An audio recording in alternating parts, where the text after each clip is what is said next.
Vishal to elaborate a little bit on the cognitive aspect of how this data can be processed and what kind of experiences you've had.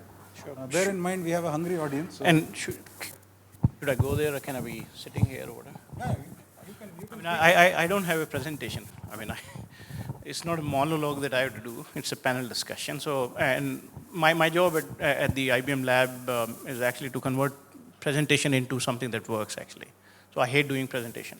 But given the time that's there, let me present a different view to what's been talked about. Is that what messaging we are getting is that if there's sensors, you can get the data. And if you can get the data, you can do analysis.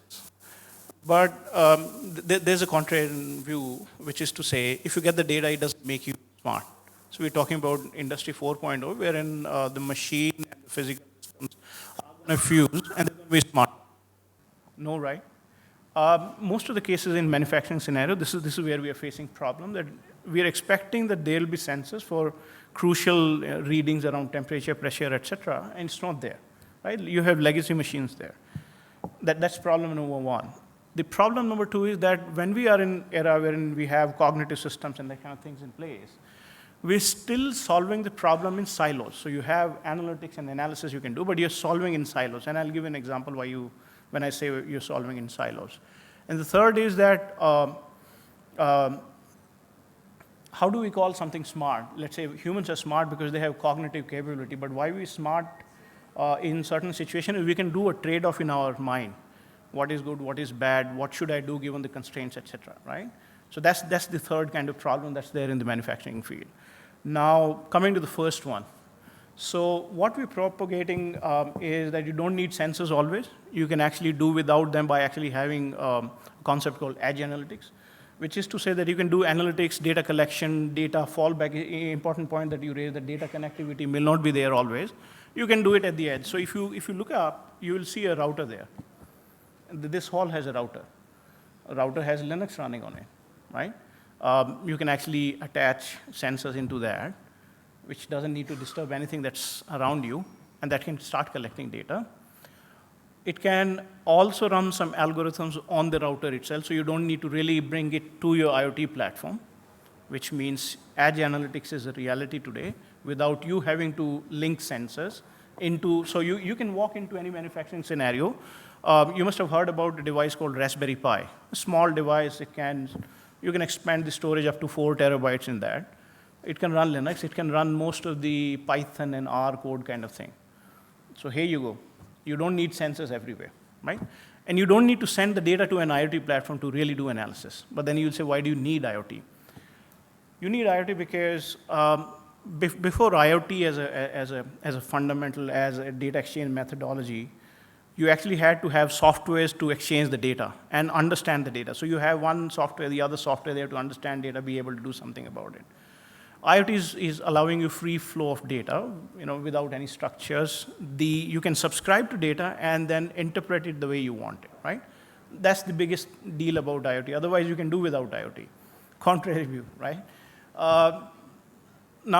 This is a, subscriber model kind of a data thing. In the sense, devices are there, they'll send data, you can subscribe to data. Let me say again, in manufacturing scenario, IoT 4.0, you will see you don't need to send the data always to your IoT platform. One of the other concerns that is there is that you want to secure your data, which means you do not want to send your raw data. You actually want to produce some insight out of the data, some aggregates of the data, and then send it to the IoT platform to be able to do that. So that's the other key concept that's running. Now comes the orchestration part. So, say for example, you can have one machine here, one machine there. You can connect it, you can run analytics model there, here, but they're not talking to each other actually. So this is a typical silo development of analytics that people do. To say, you made a compressor, so let's take a turbine, a pretty complex machine. Turbines are, either they are feeding into a compressor, so you're compressing gas. So compressor can do analytics, turbine can do, but then you're not correlating them. You're not orchestrating them together.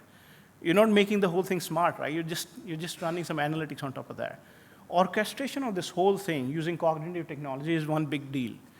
So what that means is the output of the model here, and the output of some model there, or output of data here versus there, actually has to be orchestrated together so the machines know if the compressor is actually producing less, should I increase my speed?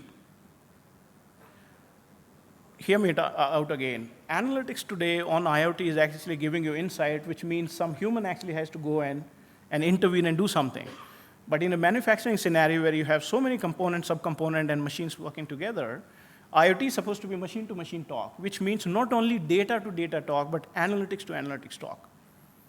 So analytics output of one place should be able to feed into analytics somewhere else and be able to say, well, compressor is running slow, then I need to do something else. I'll give you another scenario. So, 5 more minutes I'll take. So let's say you're working on a wing of an airplane. It's a curved thing, right? When you're using a smart drill there, right?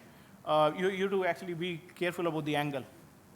So the angle at one place can be different from the other. Why? Because it's a curved surface. If you change the angle, there can be a flare-up in the riveting that you do. And riveting is one of the most important things in airplanes. Now, you can do analytics on that. So you can have, I'm talking edge analytics. In that smart tool, you can run some analytics. Or if not in the smart tool, in a router or Raspberry Pi nearby, you can do some analytics, right? But can the tools be talking to each other, doing analytics and saying, I'm at this place, and that tool is at that place, and based on the analytics I've done, I should decrease my RPM, that should increase the RPM, something of that sort. That's the orchestration level we are talking about. That's what IoT 4.0 will be. So you're not talking orchestrating data. It's been there for ages, right? I mean, the IoT device we have been carrying all along. There are sensors loaded inside, but is it giving you any insight? No, unless until actually the data inside and the layer above that is orchestrated, such that you can bring smartness. Otherwise, it won't be smart manufacturing, right? So that is the cognitive part. So cognitive technologies will allow you to do that. I'll leave you with one more thing. One key message is, I've been working all my life into product development around analytics and the portfolio we have within IBM. There's nothing called machine learning seriously. It's supervised machine learning today. There's nothing like machines can learn themselves. Just imagine. Google had bought this company called Boston Dynamics, right? They have robots that can run faster than us now. And if you had algorithms that could learn, or the machines that could learn themselves, then we'll actually have a Terminator soon. But machines do not learn today. You actually have to supervise the learning or reinforce the learning. That's the maximum we have gone. What we have to be able to do is that when you supervise a machine to learn, you actually supervise it based on data. Right? And the machine doesn't know what data is coming to us. You have to tell it this is temperature coming to you. This is high temperature coming to you. So those concept is not known to machine. What's happening is at the edge, so the edge means the router, the machine, this mic can be edge or whatever. At the edge, there has to be some capability to be able to classify the data according to concepts. So you don't have to only give data, you have to give concepts out of the machine. If you give concepts out of the machine, those concepts can be bundled together into higher concepts using cognitive technology to say the machines can start learning, right? So for example, just let me demystify that or dumb it down. So I'm a person, Vishal, entity, right? I'm at a location here, right? This is a location. But me and this location is actually an event. The machines don't know that, right? If we can classify the data as concepts rather than classifying as events, that's when machines will start learning. That's what we're trying to do in IoT, for Industry 4.0, that machines can start learning.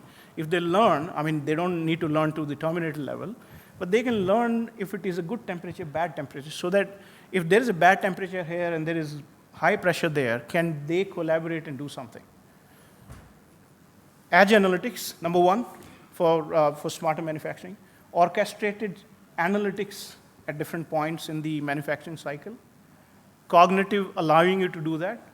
And concepts out of the data that machines can learn. Thank you. Thank you, Vishal.